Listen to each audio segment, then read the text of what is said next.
નમસ્કાર ખેડૂત મિત્રો, વિડીયોમાં તમારું સ્વાગત છે। આજના તાજા ઊંઝા માર્કેટ યાર્ડના બજાર ભાવ આવી ગયા તારીખ 4/7/2024 વાર થયો ગુરુવાર। મિત્રો વાત કરીએ તો મિત્રો ઊંઝામાં ફરી એકવાર મિત્રો આપણને જીરું અને વરિયાળીના ભાવમાં આપણને મંદીનો માહોલ જોવા મળી રહ્યો છે। અને હવે જાણી રહ્યા હતા તાજા ઊંઝા માર્કેટ યાર્ડના બજાર ભાવ। મિત્રો ડેલી બજાર ભાવ જાણવા માંગતા હોય તો ખાસ વિડીયો લાઈક આપવાનું અને ચેનલને સબસ્ક્રાઈબ કરવાનું અવશ્ય ન ભૂલતા। અને હવે જાણી લેવા તાજા ઊંઝા માર્કેટ યાર્ડના બજાર ભાવ। સૌપ્રથમ વાત કરું તો મિત્રો ઊંઝામાં આજે જીરોનો નીચો ભાવ 4,100 રૂપિયાથી ઊંચો ભાવ 5,900 રૂપિયા સુધી। રાયડીઓ 1,050થી 1,060 રૂપિયા સુધી। સુવા 1,070થી 1,01700 રૂપિયા સુધી। ઈસબગુલ 2,300 રૂપિયાથી 2,800 રૂપિયા સુધી।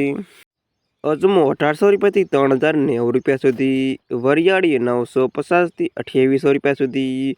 તલ 2,100 રૂપિયાથી 2,400 રૂપિયા સુધી। અને આ તે ખેડૂત મિત્રો આજના તાજા ઊંઝા માર્કેટ યાર્ડના બજાર ભાવ। વિડીયોમાં અંત સુધી રહેવા તમામ ખેડૂતોનો આભાર। ખાસ વિડીયો લાઈક આપવાનું અને ચેનલને સબસ્ક્રાઈબ કરવાનું અવશ્ય ન ભૂલતા।